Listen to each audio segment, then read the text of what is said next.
Hello everyone, કેમ છો બધા? તો આપણા ગુજરાતીઓનો શ્રાવણ માસ ચાલુ થઈ ગયો છે અને જો તમે પણ ઉપવાસ કરતા હોય તો આ એકદમ પરફેક્ટ રેસીપી છે. તો તમે બધા પણ જરૂર ટ્રાય કરજો અને વિડીયોને એન્ડ સુધી જરૂર જોજો. અને જો પસંદ આવે તો લાઇક અને શેર કરવાનું બિલકુલ ન ભૂલતા. અને જો ચેનલમાં ન હોય તો સબસ્ક્રાઈબ જરૂર કરજો.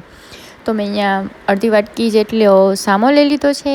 એનાથી ઓછી વાટકી સાબુદાણા લઈ લેવાના છે અને સારી રીતે મિક્સરમાં ક્રશ કરી લેવાનું છે. તમે જોઈ શકો છો કે આવી રીતના લોટના ફોર્મમાં એને ક્રશ કરી લેવાનું છે. અને પછી અહીંયા આપણે એમાં મીઠું એડ કરી દઈશું અને મસ્ત થોડું ખાટું દહીં એડ કરી દઈશું અને સારી રીતે વિસ્કરથી એને મસ્ત ફેટી લઈશું એટલે દહીં સારી રીતે મિક્સ થઈ જાય. તો હવે મસ્ત મિક્સ થઈ ગયું છે. તમે જોઈ શકો છો કે આવી રીતનું એને મિક્સ કરી લેવાનું છે. પછી ઢાંકી અને સાઈડમાં 20થી 25 મિનિટ એને આથો આવવા દેવાનો છે. અને ત્યાં સુધી આપણે એની ચટણી બનાવી લઈશું. મેં લીલા મરચાં, કોથમીર, સિંગદાણા અને થોડું દહીં અને સ્વાદ અનુસાર મીઠું નાખી અને આપણે એની એક મસ્ત સારી એવી પેસ્ટ કરી લઈશું. તો આપણી ચટણી બનીને રેડી છે. હવે એને સાઈડમાં રાખી અને ઓલો આથો 20થી 25 મિનિટ થઈ જાય પછી આપણે એમાં કોથમીર, કડી પત્તા, તીખા મરચાં અને એક બટેકું કાચું છીણી અને અહીંયા એડ કરી દેવાનું છે. કાચું લેવાનું છે, બાફેલું નથી લેવાનું.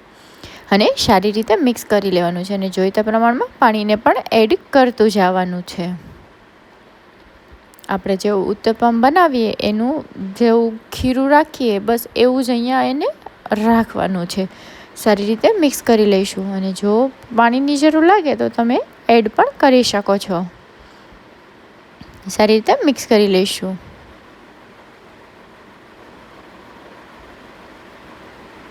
આવી રીતનું રાખવાનું છે. અને હવે આપણે એમાં સોડા નાખી દઈશું અને થોડું તેલ નાખી દઈશું જેનાથી બહુ જ સરસ સોફ્ટ બનશે. અને સારી રીતે મિક્સ કરી લઈશું અને પછી બીજી સાઈડ આપણે એક પેન લઈશું, એમાં ઓઇલને ગરમ કરી લઈશું.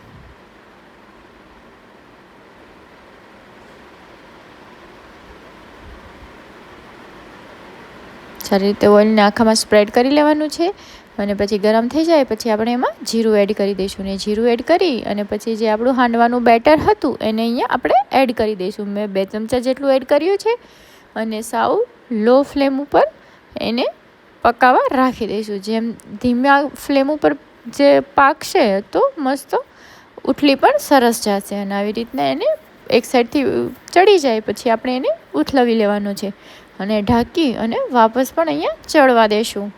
તમે જોઈ શકો છો કે કેવો સરસ એકદમ ક્રિસ્પી બન્યો છે. તો બનીને રેડી છે આપણો હાંડવો. જો વિડીયો પસંદ આવે તો લાઇક અને શેર કરવાનું બિલકુલ ન ભૂલતા. બસ આજ માટે આટલું જ. મળીએ એક નવા વિડીયો સાથે. હર હર મહાદેવ.